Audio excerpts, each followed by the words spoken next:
IVM.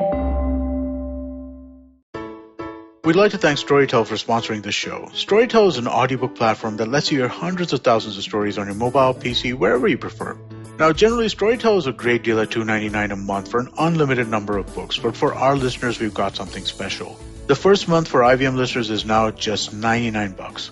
That's an insane deal. It's $200 off the first month. To start you off, let me recommend one of my favorite books, Range, How Generalists Triumph in a Specialized World. It's a book by David Epstein and is one of the most thoughtful books I've read recently. He talks about early specialization and why that's not necessarily the best way to go in a modern world where problems are not always simple and viewing them from multiple lenses are helpful. In the Indian context where we're forced to choose science, commerce, or arts in the 10th standard, I think this is particularly applicable and it's a great read. So go to storytel.com/IVM, go get your first month at just $99 and check out Range by David Epstein. Great read. Folks, welcome to Paisa Vaisa. I'm your host Anupam Gupta, B50 on Twitter, and this is the IPO game specially. Yeah, the game special because it seems IPO is all about winning and losing. God knows how things are allotted, what happens, the issue opens on the exchanges and then और एक धमाका चालू हो जाता है. But anyway, to explain all of that, I have with me Aditya Kondawar, founder, COO, JST Investments. Aditya, welcome to Paisa Paisa. Tell us something about yourself and how you started GST. Go for it. Thank you, Anupamji, for having me on this show. I've been listening to a lot of your shows and, they are quite informative. Thank you. To be able to come here and speak to your listeners is quite an honor. So, about me, I'm just a curious soul. I'm curious about a lot of things, reading, writing, fitness. And, I've been the most curious about helping others create long-term sustainable wealth. So, this curiosity towards the long-term sustainable wealth is what led us to create JST Investments. So, it is led by me, Aditya Shah, and Anish Monka. So we started in between the pandemic as a 3-member team, and we have since evolved into a 10-member team. So from our start 4 months back, we have evolved from 0 clients and 0 rupees of AUM into more than 70 clients with more than rupees 100 crores in assets under management. In the pandemic, So you guys went Yeah. all the way to 100 crores in assets under. Okay, phenomenal. Congratulations. It's a big number. Thank you, Anupamji. Thank you. So, at JST Investments, we help our clients create portfolios for the very long term. And we specialize in equity and debt. Now, when we say long term, right, we don't just say it, we also execute it. So, if you look at our historical portfolios, they have all had 0% churn. And, whatever we do at JST, it is based on deep research. And what we try to do over here is that we cancel out all the noise and carry out our own independent research. And coming to our investment style, it is quite simple and boring. We read day in and day out and try to bring out new facts and new trends and irrespective of what all is happening in the market. So we carry out a lot of contrarian actions, and it has helped us to decide where to put our money, and at the same time it has also helped us to avoid all the skeletons that were yet to come out in the market. So some of our hits were when we found out that the crisis is unfolding in DHFL, Yes Bank, the credit risk funds, and so on. Okay, Aditya, the hottest question that we have on IPOs, because IPOs is again a very, very big, it's become this very big buzzword, So you had the CAMS IPO that got oversubscribed by a big margin. Recently you had the Burger King IPO that got oversubscribed by another big margin. And and in the past, there have been so many of these blockbuster IPOs. They come, they go, people get an allotment, they don't get an allotment. I want you to tell us about one aspect, this grey market premium. Abhi ye kya hota hai bhai? Tell us what exactly is a grey market premium and why, you say it's a vanity metric. Sure. So Anupamji, so GMP or grey market premium, as it is called, and as vanity as it sounds, it is like that. Okay. So basically, it denotes the premium or discount at which a IPO going company is going to trade at, and it indicates a probable listing price. So let us take an example. Okay. So the one IPO which is on everyone's minds these days is the Burger King IPO. Okay. It listed today. So Burger King IPO on its day 2 of the IPO window had a grey market premium of 30 rupees on an issue price of 59 to 60 rupees. Now, basically, this GMP indicated that Burger King shares are going to list at a price of rupees 90, the 60 rupees issue price and the 30 rupees premium. But, we saw today that the company listed at 90% premium and, it went up higher and closed at 135 rupees. So in the recent times, we have seen huge differences in gray market premiums and actual listing prices. And a lot of short-term players use it to play in the IPO game for the listing gains, and they try to use it as a major data point for all their decision making.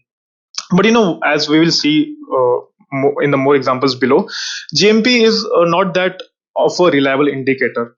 So example number one, okay, so when the coronavirus was just starting to materialize, and we that time we had a blockbuster IPO of SBI cards. Okay, the issue size was quite big, and it had a very good gray market premium of rupees 300 because it was the first pure play credit cards company to get listed on the exchanges. The issue price was rupees 750 to 755. But due to the COVID onset, the grey market premium vanished and the stock listed at a discount of 661 rupees. Now, one more recent example is of angel broking. The issue price was rupees 306. The grey market premium was quite low at 5 to 10 rupees, but then it listed at a discount of 275 rupees. But at the same time, what has happened post that is that due to its Q2 bumper results, the stock has gained and it is trading at 30 rupees now. Now, now the one example that I always emphasize on when talking about GMP is the Mahindra Logistics IPO. So Mahindra Logistics, the grey market premium was quite good a day before the listing day. It was as high as 30-40%. But on the listing day, the grey market premium went to zero in a few minutes. The day it got listed, it was the Gujarat elections outcome. It was shown in the exit polls that BJP was losing seats. But then counting took a U-turn again. BJP was shown in lead, and hence the stock listed at a par. It recovered all the discount and it listed at par. So that's why we always say that you should always leave grey market premium aside, and you should always look at fundamentals first. Okay, that's interesting. Can you tell our listeners what is the basis of calculation of this grey market premium? I mean, because this is an unofficial market. There's no grey market premium ticker that comes on CNBC or on any channel for that matter. There is no way to track it. It's just it's just a very hearsay number. Can you give our listeners some insights as to how this is generated? So Anupamji, this is where it gets interesting, because like you said, there is no CNBC ticker for grey market premium. This is all unofficial, and all these figures get published, and all these trades are being done on an unofficial basis. This is the over-the-counter market. So the basis of this calculation is just the premium that a few dealers and brokers who are ready to buy the application forms and the shares from the people who have been allotted the shares. So we have something called the grey market premium, and we have something called the post-tax. The post-tax is nothing but when you sell your application form to a broker, and then there is a certain rate that is being charged in the market by these unofficial players.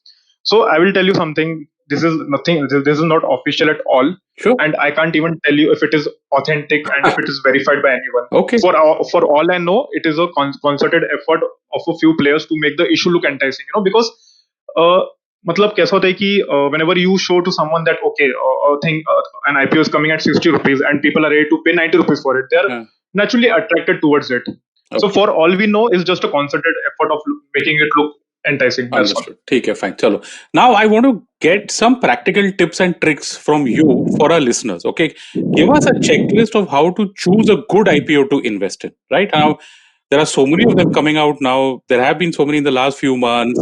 And all that that I keep hearing from people is just look at the grey market. Nobody even opens the offer document. Nobody opens the in this case I should call it the red herring prospectus, and they just go by what their friends say about social media is saying. So can you give us some maybe a checklist of how to choose a good IPO? Sure. So Anupamji, you make a very interesting point, because when the IPO bull run comes, everyone they get greedy and they ignore all the fundamentals. Like you correctly said, no one even bothers opening the offer document or the DRHP as we call it. So we at JST always say that if you want to know which IPO to invest in, even for the short term or the long term, you should read its Kundli. So now for people who are unaware of this word, Kundli is just a horoscope or a birth chart, to evaluate one's future. Now, the Kundli document for an IPO is the DRHP, as you rightly said, the draft red herring prospectus. And whenever a company wants to raise capital from the markets, they have to file an offer document with our markets regulator, which is SEBI. And this offer document contains a lot of things. Okay, it's a proper 500-600 pager document, and it contains a lot of things, right from your risk factors, the company SWOT analysis, the company's strategies, what do they want to do with the raised, what do they want to do with the capital that they're about to raise, the company management information, their background, their experience, their remuneration, their qualifications, the business model of the company, and the main part, which is the financials for the past 3-5 years of the company itself and its peers. Then we have something called the peer comparison. So this offer document, it helps investors take an informed decision whether they want to invest in the IPO or not, and if they want to, if it is for the short term or the long term. So, how does it help investors? Okay. So obviously it helps the investors to create value. So let me take a very recent example of, Gland Pharma. So the company came up with an IPO, and we also not there was a huge noise in the market saying that, since its promoter is Fosun, which is Chinese, the IPO won't sail through. And it was somewhat reflected in the grey market premiums as well. The grey market premium started as high as 150 rupees, but then it went down to 5-10 rupees, and then everyone thought, okay, the company will list at a discount. But to everyone's dismay, the company listed at a good premium and then kept on gaining in each session, and today it trades with a good gain of 45%. Now, when we read the Gland DRHP, we saw the number of things it had going great. Okay, so the company is a B2B injectables player. It has leadership in gross margins, and it has market leadership in gross margins as well. There are huge barriers of entry for the industry it operates in, and then hence we gave a buy on the IPO, even though there was zero GMP and there was a lot of negative sentiment against this stock. Okay. Now, of course, when we talk about IPOs, we also talk about the example of DMart. We saw how the IPO came at 299 rupees, and we saw how it listed at 600 rupees, and then it has gone up all the way up to 2433 rupees. It has created immense wealth for its shareholders, all in a matter of less than 4 years. Now, again, in the case of DMart, you would have read from its DRHP how they do retail. In the retail in India, we see that all the retail operators have their stores on lease, so it is a huge cost on their operating profit. But when it comes to DMart, they have been doing their real estate buying from more than a decade, and that is what has been helping them now with its operating margin and net profit margin leadership. Sure. So from the DRHP, you come to know all of these things, and it helps you to make informed decision. So Anupam ji, see, when we talk about the good, we also talk about the bad. Okay, so when I tell you that a DRHP helps you take an informed decision to invest in a company, it may also help you avoid a bad company, right? Correct. So let me give you one more example. Okay, so when I talk about wealth destroyers in IPO, I usually talk about Sterling Wilson. Okay, so it is a EPC company from the Shapoorji Pallonji Group, and the company came with an IPO in 2019. And when the company was going for an IPO, they had mentioned in their prospectus that the holding company, which is Shapoorji Pallonji Group, owes Sterling Wilson 2,500 odd crores. And then they said, once the IPO is done, they will pay it off in 90 days. Okay. Now, of course, when the company listed, after 2 months, the promoter said that they are not able to repay the money, and they wanted an extension on the payment.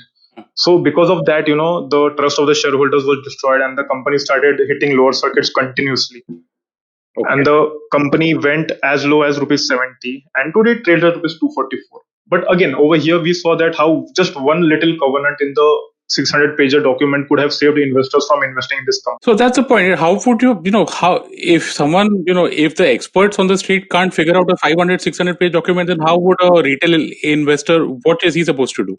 I mean, where is he going to have the wherewithal to understand that thick document? What are your thoughts on that? So Anupamji, that's a great question. See, so you don't have to read the whole 600-page document, because I'll be very honest, DRHPs these days are just marketing materials. Okay, you don't need to read the whole document. You just need to sift through the risks. You need to sift through the management, related party transactions. Or you need to sift through the financials. You need to sift through the the covenants and the contingent liabilities. Even if you would have sifted through the risk section of the Sterling Wilson DRHP, you would have found this point over there. Okay. So, folks, we're going to take a small break out here. On the other side of this episode, we're going to talk about the pre-IPO market, and we're going to wrap things up with your strategy for IPOs. What to do when it gets oversubscribed, and if you've got an allotment and all that stuff. So don't worry, we'll be right back. My guest, Aditya Kundawar, founder, CEO, JST Investments. Hello, everybody. Welcome to another great week on the IVM Podcast Network. If you aren't following us on social media, please do. We're IVM Podcast on Twitter, Facebook, and Instagram, and LinkedIn too, for that matter. And we've been putting up some content on LinkedIn, so do check that out. I'd like to thank the sponsors on the network this week, Storytel and the Whole Truth Foods. Thank you for supporting us. So, great week on the network again this week. Definitely do check out the Pragati podcast. Pavan spoke to Krish Ashok. They discussed science, knowledge, and the wonder of Indian home cooking. Staying in the realm of food, on This Round Is On Me, we had AD Singh as a guest. Gauri and AD discussed the 10 years anniversary of The Table and the 20-year anniversary of Olive. So two of Bombay's biggest restaurateurs have a conversation about the restaurant business. All Things Policy celebrated 500 episodes on January 27th. Manoj talks to Aditya and Anirudh about the surprising origins of the podcast, its evolution over the last few years, and its exciting future. This episode also marks their video debut, so definitely do check that out on YouTube. On Storytellers and Storysellers, Vineet talks to Ranjit Pratap Singh. Ranjit is the co-founder and CEO of Pratilipi. Pratilipi is a company that's recently acquired IVM, and Ranjit on this episode discusses his plans to build a homegrown media empire, his love for comics, and how India can have its own comic cinematic universe. And finally, Cyrus had an exciting week. We had some amazing guests this week. We had Vishal Gondal come and talk about Fauji. We had Atish Tathir talk about the various issues that he had been facing with his OCI card and other things like that. We had Adam Dow talk about things going on in the US and the evolution of what's happening there. We had Siddharth Kannan come and talk about his history with Cyrus and his new show. So definitely do come check that out as well. And with that, let me take you back to your show. And welcome back to this episode of Paisa Vaisa. My guest, Aditya Kundawar, founder, CEO at JST Investments. We're talking about IPOs. And we spoke about IPOs that make it finally to the public. We're going to talk about the pre-IPO market. Okay, Aditya, what exactly is the pre-IPO market? Is it even open to retail investors? And what are the risks out here? So Anupamji, pre-IPO market has developed a lot in the past 4-5 years, and so let me tell you first about the pre-IPO market. So pre-IPO investing means you are buying or selling shares of a company before its IPO. That is, these shares are still unlisted. Okay. Now the shares being sold are in the demat form itself, and they reflect in one's demat account with its ISIN number. So you see, these shares are not traded, right? So there is no ticker attached to it, and there is no price attached to it. But what is attached to it is the ISIN number, since they are registered with a depository. Now, why should one do pre-IPO? So investing in pre-IPO helps one to identify good companies which are going to get listed. And the best part about investing in pre-IPO is that you get your own desired quantity of shares. Because when you apply in an IPO, we all know that the chances of getting an IPO allotment are very slim or zero. So the whole principle of investing in markets is to identify good companies at an early stage, and pre-IPO propagates the same thing. So we see how PE and VC players invest in early stage companies, right? So what we do in pre-IPO is basically a step more than that. The step two, we already know that the company is okay established, and the company has also shown its intent to get listed, and therefore we know we can invest in the company, and we have a clear roadmap in front of us, okay, saying that okay, if I invest in year 2020, the company has mentioned in its annual report 2020 that 2022 they're planning to get listed. Now, of course, when we talk about the advantages, we have to also talk about the risks. So there are a lot of unlisted or pre-IPO companies where the timeline of listing is not clear, okay, and the exit may be much delayed. So for example, the HDFC group has always discussed and adhered to its subsidiary listing plans. Now, one question that always comes is, how do these pre-IPO shares get originated in the market? So, like I said, like we had discussed before, the new age companies which have PE and VCs at their disposal. So when they invest, they usually they take up some shares. And at the same time, what happens in hyper growth companies of today is that these companies award ESOPs to their employees. So what happens with ESOPs is that they basically offer a stake of the company to their employees, and after the vesting period ends, they can exercise their right, and they can sell off these shares in the private market. So one question that also comes is that why do they sell these shares? So it can be because if they have any requirement of money, or simply because they're not so bullish about the company in the future. And let's be honest, matlab, not everyone has a 10, 20, 30-year view. So they think that this is the best that they can get. And one thing that has to be noted over here is that this is a secondary off-market transaction, and the the company is not involved in any way in the transaction. Now, of course, all this sounds good, and this may entice a lot of investors. Uh, So, one more question that we usually get is, what is the minimum amount? Okay, so depending on the company shares and the dealer that you are interacting with, the minimum amount for pre-IPO can vary anywhere from 50,000 to 1 lakh rupees. That the single lot. okay.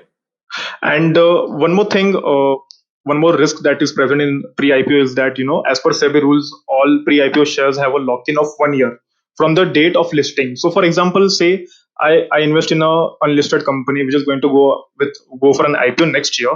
So when I buy the shares, I can freely trade in those shares. I can sell it off. I can buy again. I can sell it off. I can buy again. Uh, But the moment the company comes up with an IPO and the shares get listed on the exchange, I will have a 1 year lock-in. okay. Okay. And matlab, a word of caution for all the people out there who are thinking that pre-IPO is very easy and I should just go out there and buy any pre-IPO company because then I will make that arbitrage. So I just want to give them a word of caution. If you are a first time buyer, you need to be careful on the price that you're paying out to the dealer. You need to do a market check with everyone, with various dealers, whether you are to just check if you're not overpaying for the shares. Okay. And I would also suggest investors who are interested in this to just deal with the stronger companies, the companies who have good financials, because it's easy to get fooled in the pursuit of free money and fast money. Got it. So, folks, word of warning out there for you, very, very strict warning. The pre-IPO market is something that you should be extremely careful if at all you're planning to deal with. Consult a financial advisor or somebody that you trust. Do not take that market to be very simple or very easy because it's off the market literally. The final question. First, how do we improve our chance of getting allotments in an IPO? And second is, what should we do if you're lucky enough to get to get the IPO shares? Tell us about that. First, let's start with how to improve chances of getting allotment. Sure.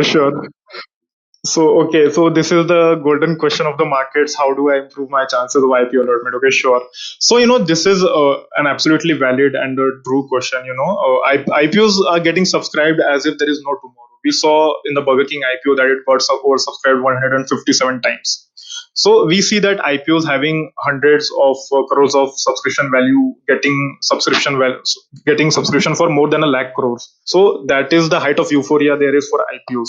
So the best way to get an IPO allotment is to spread out all these applications across your family members' accounts. So let me give you an example. So say that Anupam ji, you were to apply 4 lots in an IPO that is going to open soon. So I would suggest you to not do that. Instead, what you can instead do is that you can spread those 4 lots as one lot across 4 accounts. So what basically happens is, let me explain you with a very basic example. Say an IPO company, say a company comes up with an IPO, and say the company can only distribute 100 lots. Okay, and the demand for the IPO is 200 lots. Okay, so if you were to apply just 2 lots from one account, your probability would be less. But say when you apply 1 lot from one account and 1 lot from another account, so then your probability at least becomes 100% because there were 200 lots that were applied and there were 100 lots that were actually to be distributed. So there is a probability that you will. But doesn't the company or the registrar have some kind of a differentiation on the PAN basis or something of that sort? That if Definitely, Anupamji. So that is why I said that you have to spread it across your family members, which have different bank accounts and different PANs. So it is treated as a different entity altogether. Understood. Go on. Sorry. Yeah. Yeah. So I mean that was it. I mean, you spread it across different family members and you increase the probability. Okay. So final question: if some of us are lucky enough to get an IPO allotment of a blockbuster company and you have a blockbuster listing like today, like you said, Burger King.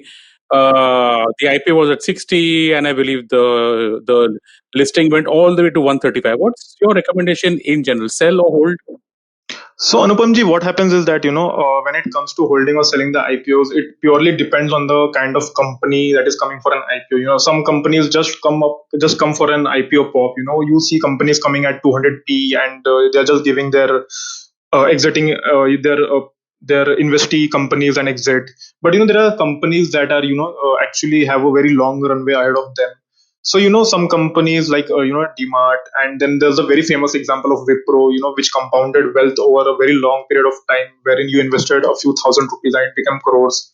So again, I would suggest investors to read the DRHP and take an informed call as to what the company is going to do, and what the company is actually doing, and based on that they can take a decision whether it is a short term play or a long term play. Fantastic, folks. That is a wrap on this IPO Game special with Aditya Kondawar. Aditya, how can our listeners reach out to you? So they can reach out to me on Twitter at Aditya_Kondawar. Okay, folks. So if you have any questions, reach out to Aditya. And that is a wrap on this episode of the IPO Game special. My guest, Aditya Kondawar, founder, CEO at JST Investments. Aditya, thank you so much for doing this for listeners. And please don't call me Anupam G. I'm just happy with the first name, but thank you so much. Thank you, Anupam. Thank you. Great. Folks, if you like this podcast, don't forget to check out other interesting podcasts on the IBM network. You can listen to us on the IBM Podcast app or IBMPodcast.com. You can also follow us on our social media. We are IBM Podcast on Twitter and Instagram. If you want to reach out to me, I am B50 on Twitter. And thank you so much for listening to Paisa Vaisa.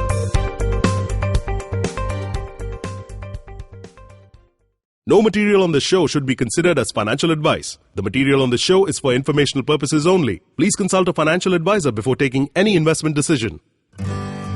Working Monday to Friday glued to your chair making you feel dull? Worry not. Get your 5-minute weekly dose of travel around the world with Postcards from Nowhere.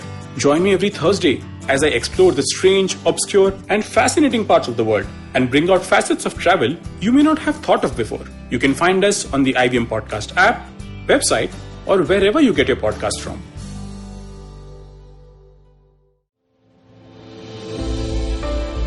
What are some of the radical changes that are now shaping our workspace? With physical distancing and heightened safety protocols being the norm, will technology finally make its large-scale entry to the workspace? Will design as we know it change for the long term? Is it possible for the Indian commercial real estate space to adopt a 360-degree approach to sustainability? Join our hosts at the Future of Space podcast by RMZ as we deliberate with industry leaders, analysts, and bright young minds on the way forward for the workspace given the new COVID normal. Tune in to the IBM Podcasts app or wherever you stream your favorite podcasts